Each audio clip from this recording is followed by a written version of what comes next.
Well, it's been a very long time since I made a YouTube video, and if you see a shadow, just ignore it. It's my cat. But I recently have started changing how I do YouTube videos. Sorry about that. I don't really do much of showing my face anymore, just for privacy reasons and concerning, like, professional reasons. Like, I don't want clients to be able to find me on YouTube, but I'm still wanting to make them. So what I'm going to do is I'm basically going to do a study that I did with my face in the video, and just so I can have it up still, because I know that some people reference it, and they say that they sometimes use it whenever they want to talk about this story. But starting in 1 Samuel 1, 2, we're going to go all the way to 7. It says, for one, this is Elkanah, and he's the son of Elihu. I'm not good at pronouncing these words. So, but it said he had 2 wives. The name of one was Hannah, and the name of the other Peninnah. And Peninnah had children, but Hannah had no children. I'm going to get a pen so I can point it so it's easier for you to see. Now this man used to go up year by year from his city to worship and sacrifice to the Lord of hosts at Shiloh, where the 2 sons of Eli, Hophni and Phinehas, were priests of the Lord. And her rival used to provoke her grievously to irritate her, because the Lord had closed her womb. So it went on year by year. As often as she went up to the house of the Lord, she used to provoke her. Therefore Hannah wept and did not eat. So in this story, you have 2 women at the center. You have Hannah and you have Peninnah. They are kind of the opposite. One of them has children. One of them doesn't have children. One of them is mentioned to be loved by Elkanah. And then one of them, it doesn't necessarily mention his love for her. But we are first introduced to Peninnah. And Peninnah is the wife of Elkanah. Like I said, if I'm pronouncing that wrong, just ignore me. But she's the wife of Elkanah. And we learn from the scripture that she has children. It doesn't say how many children, but given the time, probably a couple or quite a few. And the last quality mentioned of Peninnah in this little excerpt we read is that she provokes Hannah whenever they go up to sacrifice. She constantly was probably flaunting her ability to have children in front of Hannah, because she knew that that was a sensitive spot for Hannah, because Hannah wanted children really badly but couldn't have them.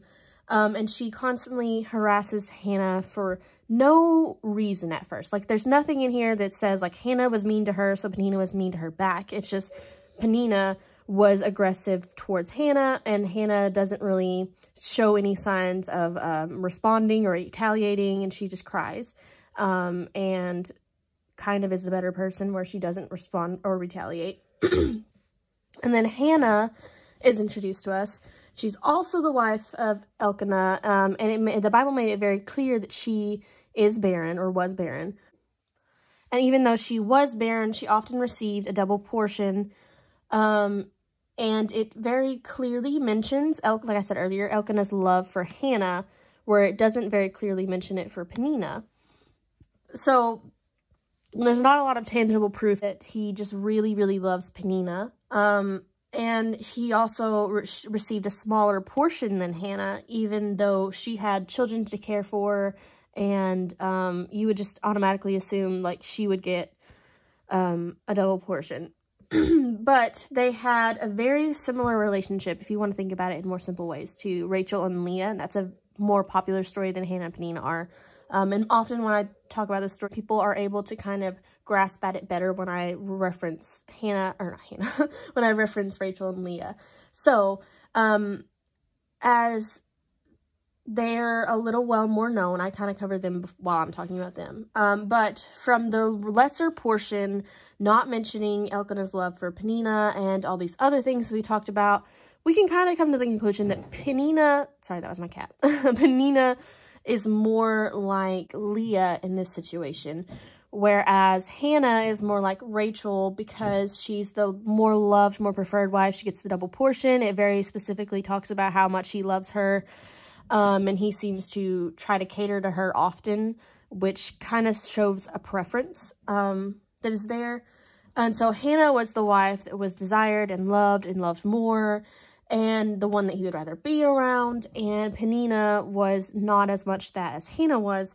So you can kind of see where it could be really easy for Peninnah to start resenting Hannah and being jealous of her and acting negatively towards her. Now, that doesn't excuse her being mean to Hannah, but you can kind of see where it's coming from, what the root cause is. But on the other hand, Peninnah had plenty of things that could make Hannah jealous, as in Peninnah had all the children that Hannah wanted. The difference between the two of them was their response to getting upset or something troubling them. Or more simply put, the difference between these two was how they responded to a hurt. So Peninnah took jealousy and rivalry and turned it to hatred and anger and bullying. And she is called Hannah's adversary in the KJV. She very often provoked Hannah, anytime she could, probably. And there probably wasn't one day where she let it slide that she didn't really make a comment about Peninnah and how she couldn't have children. And this is probably really embarrassing and humiliating to Hannah, especially considering during that time period, there was a lot of worth placed on a woman if she were able to have kids. So it was just a cultural norm that, like, you're supposed to have kids, and if you don't, then you're kind of viewed as a failure or not good enough. So specifically having sons. So Peninnah constantly making comments about her inability to do that most definitely made her feel worse than she probably already did, and it wasn't very helpful. And then when these comments and actions happened, they kind of got to Hannah, but she, instead of, like I said earlier, retaliating or doing the same thing back to Peninnah, what she did was that she went to God and talked to him about it in prayer. And when she got to the point she couldn't take it any longer, she went to him instead of retaliating. So she took time and she really thought about what she should do and how she should respond. And she went to talk to God. And in First Samuel 1:10-11, which is right here, it says, "She was deeply distressed and prayed to God and wept bitterly. And she vowed a vow and said, O Lord of hosts, if you will indeed look on the affliction of your servant and remember me and not forget your servant, I will give your servant a son. Then I will give him to the Lord all the days of his life, and no razor shall touch his head." So like I said earlier, she did not respond to hurt that Peninnah gave her in the same way that Peninnah responded to hurt. Peninnah couldn't handle Hannah being a constant reminder that her own husband didn't prefer her as much, didn't love her as much, and Peninnah let that drive her to lash out at someone who hadn't done anything to her, or at least the Bible doesn't clarify if she had done anything to her. On the other hand, Hannah allowed the humiliation and misery she felt from the constant harassment by Peninnah to provoke her to seeking help from God. So instead of acting on her actions or her feelings, which is very usual of human response, it's very hard to be rational when you're angry or upset or scared. And she decided to take a break and dwell with God and on the subject. And she didn't act on her feelings, but instead she poured her feelings out before God, which is a very good coping mechanism if you're dealing with stress. But 1 Samuel 1:15 says, this is after Eli basically thinks that she's drunk, but she's not drunk. And she says, but Hannah answered, "No, my lord, I am a woman troubled in spirit. I have drunk neither wine nor strong drink, but I have been pouring my soul out before the Lord."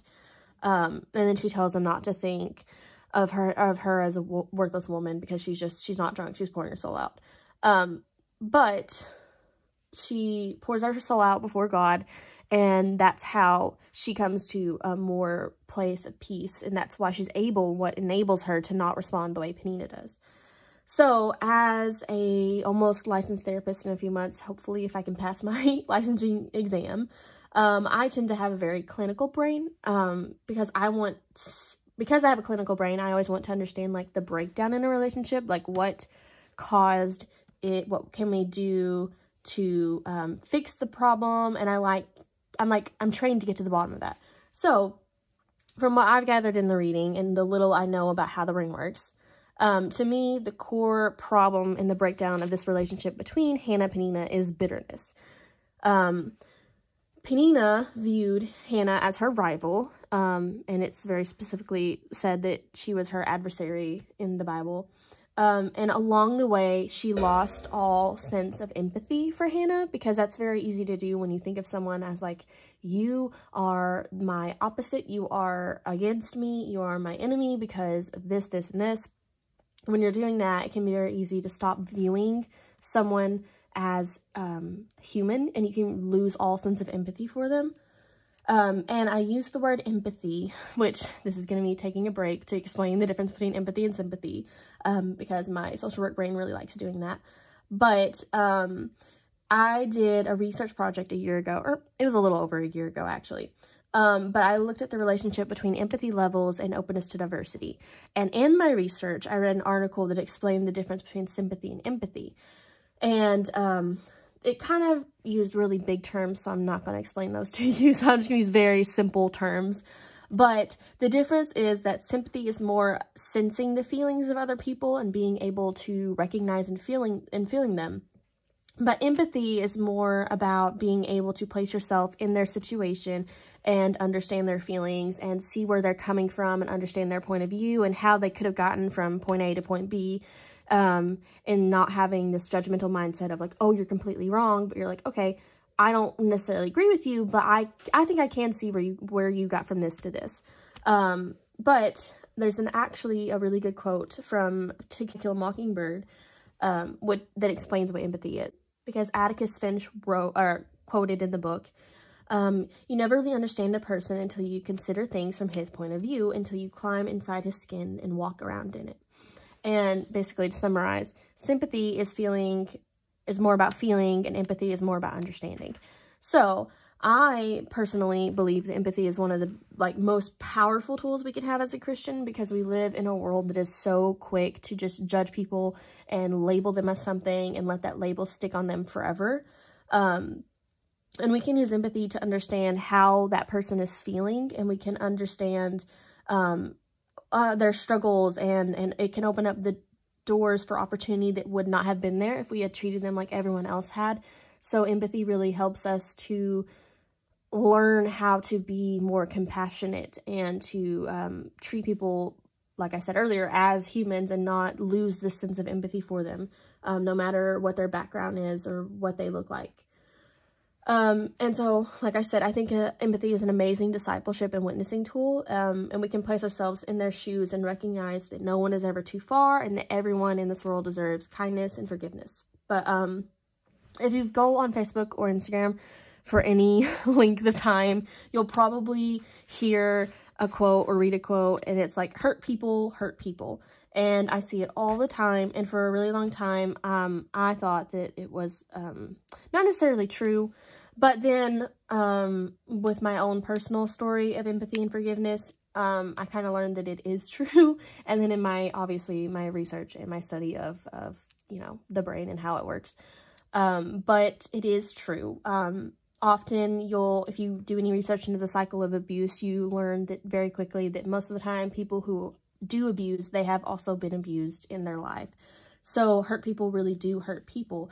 But the good thing is that healing people can help other people in their journey to healing. So for me personally, it took empathizing the people who had hurt me and abused me, and realizing that they were as hurting and as broken as I was. And it wasn't to excuse anything that they did, obviously, because it was wrong and they should have never done it. But it really helped me recognize that I had lost all sense of viewing them as human. I viewed them as these evil monsters that were like all bad. There was no redeeming qualities to them at all, and they were all just awful, awful people. But it helped me realize, empathy helped me realize that I can forgive them. And while, like I said, it's not excusing at all of anything that they did, I could kind of understand where it was easy for them to make certain decisions because of their background and an environment that they grew up in. But in the same manner, Peninnah was hurting, and it was understandable. Like I said, she was already in a crowded marriage because there were 3 people involved, and and God was not the third person. So I don't obviously want to know ever what that would feel like. So I feel bad for her. because not only was her marriage crowded, she was the wife that was not as important in the marriage. So Hannah was the one that was always catered to. Hannah was the one that was always put first. Her feelings mattered more, or it seemed to matter more. And it also seemed like he very much preferred her, because it referenced how he loved her. It doesn't reference how he loved Peninnah. And he, like I said, he seems to be catering to her a lot more than Peninnah. So the way that she acted, like I said earlier, is completely inexcusable. She shouldn't have projected her pain onto Hannah. Peninnah should have been able to start her own process of healing and forgiveness. So Peninnah went about reacting to her pain in a wrong manner. But instead of doing what Hannah did and pouring out her frustrations and her feelings and everything that she was struggling with before God, she allowed them to stay inside and grow and build and grow into resentment and bitterness and envy. And people with deep-seated pain often lash out on other people. And that is exactly what Peninnah was doing. She was letting the pain build up so much without addressing it and acting out in an unhealthy manner.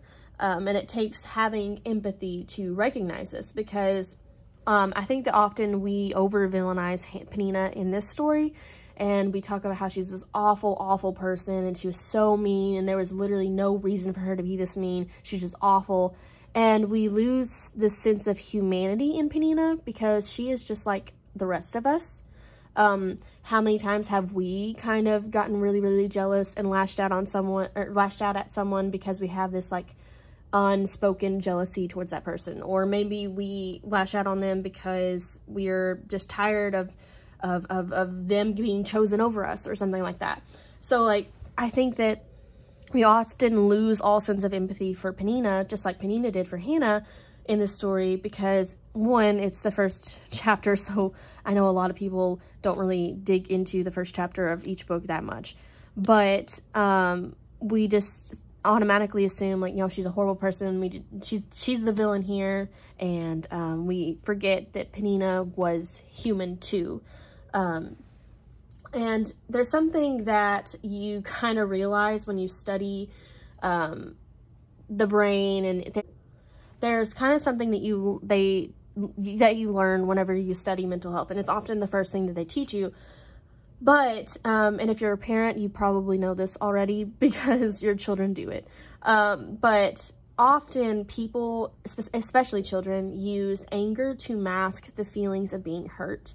They might use anger to disguise the fact that they're sad. They might use anger to mask the fear, loneliness, guilt, and frustration, or jealousy. So sometimes we use anger to hide our real and raw emotions that we don't want everyone else to see.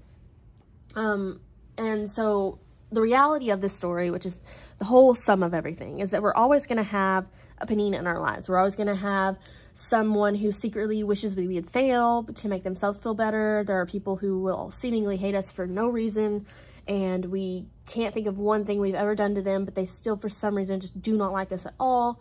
There will always be a coworker who might get you in trouble for no reason, or a boss who just doesn't seem to like you or treat you fairly. And we will always have a Peninnah because we live in a broken world. So it's unavoidable that at some point we're going to interact with someone who acts in this manner. But how we respond to a Peninnah determines a lot of things.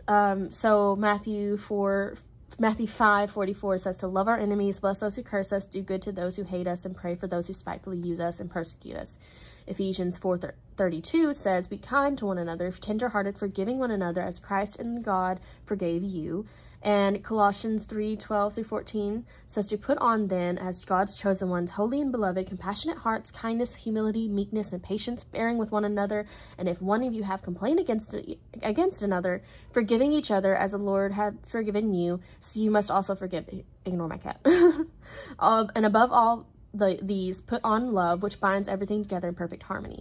So the Bible, throughout the entire Bible, is very clear on how to treat our Peninnahs, the people who are not liking us, the people who hurt us the most, just as we would everyone else. And it even goes as far to command us to love, pray, and bless them.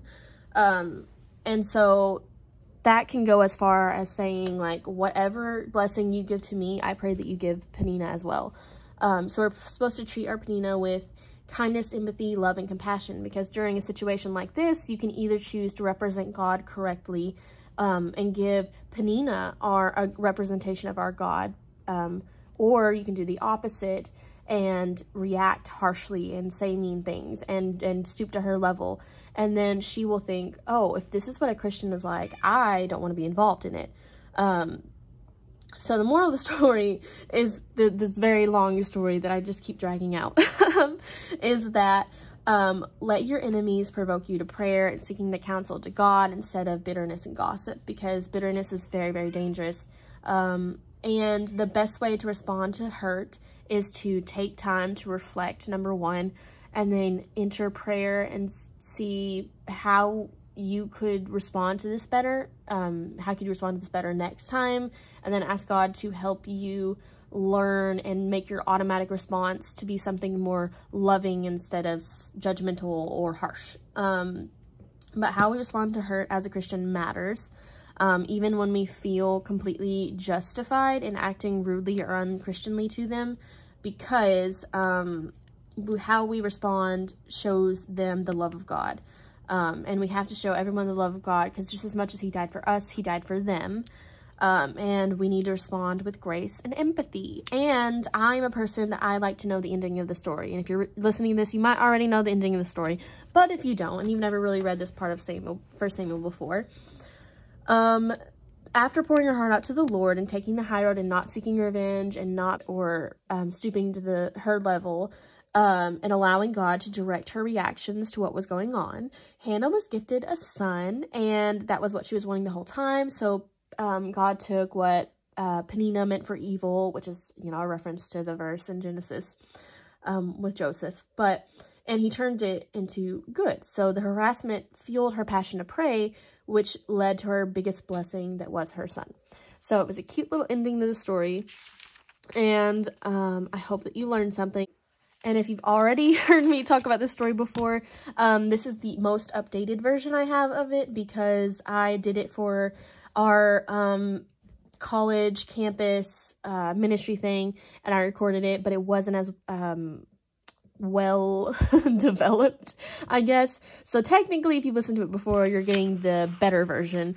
But I did take down that video just because, like I said, I don't want to have my face on everything here, at least, because I know that none of my clients have Instagram, but some of them have YouTube, and I don't want them to find me on here, because that would be a little weird and awkward. But I hope this was informational and educational, and I hope you have a good day.